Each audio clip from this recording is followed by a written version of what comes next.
I never believed in the stories about the Undying Forest. They were the kind of tales told by campfires meant to scare children into staying on the beaten path. But now, as I stand at the edge of those ancient woods, every hair on my body prickles with unease. The trees seem taller, darker, as if they're leaning in, waiting. We were a group of 5, seasoned hikers who had tackled some of the most rugged trails in the country. This time we wanted something different, something thrilling. Jared was the one who suggested the Undying Forest, laughing off the warnings as nothing more than local superstition. I laughed too back then, but now the silence is so thick I can almost feel it pressing down on my chest. We've been hiking for hours, and the deeper we go, the more the forest changes. It's subtle at first. Shadows flicker in the corners of my vision, and the wind carries strange whispers. But then there's the feeling, the oppressive weight of being watched. It's not paranoia. I know something is out there. The others feel it too, though no one wants to say it out loud. Let's set up camp here for the night, Jared suggests, his voice forcedly casual. The sun is already dipping behind the trees, casting the forest in an eerie twilight. We agree, though there's a nervous energy in the group that wasn't there before. We're all pretending not to notice it. As we set up our tents, the forest seems to grow quieter, as if it's holding its breath, waiting for something. The night closes in fast, and soon the only light comes from our small fire. The flames dance wildly, casting long shadows that seem to stretch far beyond what's natural. I can't shake the feeling that the darkness is alive, shifting and crawling just out of sight. The first scream cuts through the silence like a knife. I jump to my feet, heart pounding in my chest. It's Sarah. She's gone pale, eyes wide, staring into the darkness just beyond the firelight. "Did you see that?" she whispers, her voice trembling. We all turn to look, but there's nothing there. Just trees, branches swaying gently in the wind. But I saw it too. Something moved, just for a split second. Something wrong. Jared grabs a flashlight and shines it into the trees. "It's nothing," he says, though his voice isn't as confident as before. Probably just a deer or something. But deep down, we all know it wasn't a deer. The night drags on, each second slower than the last. Every rustle of leaves, every creak of branches makes us jump. No one sleeps. We just sit there, staring into the fire, trying to convince ourselves that we're safe. Then, just as I'm starting to think we might make it through the night, I hear it. A low, guttural moan coming from the trees. It's so faint I almost think I imagined it. But then it comes again, louder this time. Closer. We all freeze, staring into the darkness. The moaning grows louder, more insistent, and then we see them. Figures stumbling out from between the trees. Pale, gaunt, eyes glazed over with a milky white film. Their clothes are tattered, blood-stained, hanging off their skeletal frames. And the smell, God, the smell. Rot and decay so thick it makes my stomach turn. "Run!" Jared screams, but it's too late. One of them lunges at Sarah, grabbing her by the arm. She screams, trying to pull away, but the thing is too strong. It bites down on her shoulder, tearing flesh with a sickening crunch.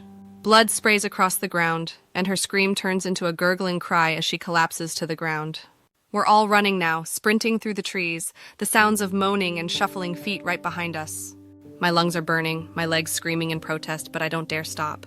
I can hear Jared yelling somewhere behind me, telling me to keep going, not to look back. But I do.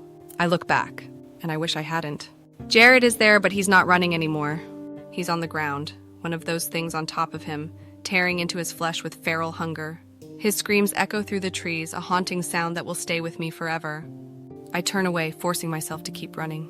I don't know how far I've gone or how long I've been running, but eventually I stumble into a clearing. My legs give out beneath me and I collapse to the ground, gasping for breath. It's only then that I realize the forest has gone silent again. The moaning, the shuffling, it's all gone. For a moment I think I might be safe, but then I see them. Standing at the edge of the clearing, just beyond the tree line, are Sarah and Jared. Their eyes are milky white, their skin pale and blood-stained. They're not alive, not anymore. There's something else, something worse. And they're waiting for me. I scramble to my feet, backing away slowly. But no matter how far I move, they don't follow. They just stand there, watching as if the forest itself is holding them back. And then it hits me. The stories were true. The forest, it doesn't just kill you. It keeps you forever. I'm trapped. I don't know how long I stood there, frozen in place, staring at Sarah and Jared. They're not them anymore, but something else. Hollow, twisted versions of the people I once knew. Their bodies twitch unnaturally, as if something is trying to make them move, but they just stand there at the edge of the clearing, like sentinels of the forest. The air is thick with the stench of rot and decay, and yet there's something else, something I can't quite place. It's like the forest itself is breathing, alive and aware, feeding off the terror that's gripping my heart. I have to move. I have to find a way out. My legs tremble as I turn away from the clearing, pushing through the thick underbrush. The forest seems to close in around me, branches clawing at my clothes and skin as I stumble forward. Every step feels like a struggle, as if the earth beneath me is trying to swallow me whole. The whispers in the wind grow louder, unintelligible yet menacing, like the forest is mocking me for thinking I could ever escape. And then just when I think I've lost my way entirely, I see it, a faint glimmer of light through the trees. My heart leaps in my chest, hope surging through me for the first time since this nightmare began. It's the way out. It has to be. I force myself to run, tearing through the undergrowth toward the light. The closer I get, the brighter it becomes until I burst through the trees and into a wide open space. But as I stop, panting and gasping for breath, the truth hits me like a punch to the gut. I'm back in the clearing? No, this can't be happening. Sarah and Jared are still there, still standing at the edge of the tree line, watching me with those dead, empty eyes. But there's something different now. Something in the way they're looking at me, as if they're waiting for something or someone. A cold shiver runs down my spine, and I take a step back, my mind racing. The forest, it's playing with me, twisting reality, keeping me trapped in this endless loop. It wants me to break, to surrender to the despair that's gnawing at the edges of my sanity. But I won't. I can't. I have to find another way out. Suddenly I hear a rustling behind me, and I whip around, my heart pounding in my ears. A figure emerges from the shadows, and for a brief, terrifying moment, I think it's another one of the undead. But then I see his face, pale, drawn, eyes wide with terror. It's Ethan, one of the other hikers. He's alive. Thank God, I gasp, relief flooding through me. Ethan, we have to get out of here. This place, it's cursed. But Ethan doesn't respond. He just stands there, staring at me with a strange, vacant expression. And then slowly, his lips curl into a twisted smile. You still don't understand, do you? He says, his voice low and unnatural, like it's not really him speaking.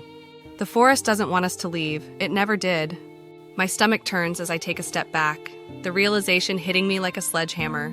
This isn't Ethan, not anymore. He starts to laugh, a hollow, eerie sound that echoes through the clearing.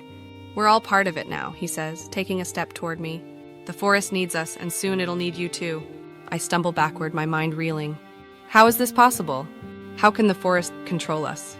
Then, out of the corner of my eye, I see movement. I turn my head, and that's when I see them. All of them. The others, Sarah, Jared, and now Ethan, slowly closing in on me, their twisted smiles never faltering. I run. I don't know where I'm going, but I run as fast as I can, crashing through the trees, branches slashing at my skin. My lungs burn, my heart pounds in my chest, but I don't stop. I can't. The shadows grow darker, thicker, swallowing up any trace of light. The whispers in the wind have become a chorus, rising in intensity, surrounding me on all sides. My vision blurs with tears, fear gripping me tighter with every step. The forest feels endless, its labyrinthine paths leading me in circles, and no matter how fast I run, I can hear them, those things, right behind me, their shuffling feet and low moans growing closer. Then suddenly everything goes quiet. I stop, chest heaving, ears straining to catch any sound. But there's nothing. The air is heavy with silence, thick with tension. My heart beats loudly in my ears as I look around, trying to figure out where I am. The trees seem closer now, their gnarled branches twisting together like claws, forming an impenetrable barrier. I realize I'm trapped. Panic surges through me as I turn in every direction, searching for a way out. But there's nowhere to go. The forest has closed in around me, sealing me in. I collapse to my knees, gasping for air, and that's when I hear it, a soft, soothing voice calling my name. I freeze, my breath catching in my throat. That voice, it's familiar. Too familiar. Slowly, I turn around, and there, standing in the middle of the path, is someone I never expected to see. My brother, the brother who died 3 years ago. He's standing there just as I remember him, smiling at me with that same warm, comforting smile. It's okay, he says, his voice calm and gentle. You don't have to run anymore. The forest, it's not so bad. You'll see. I'm frozen in place, unable to speak, unable to move. This can't be real. He can't be real. But then he takes a step toward me, his eyes gleaming with an unnatural light.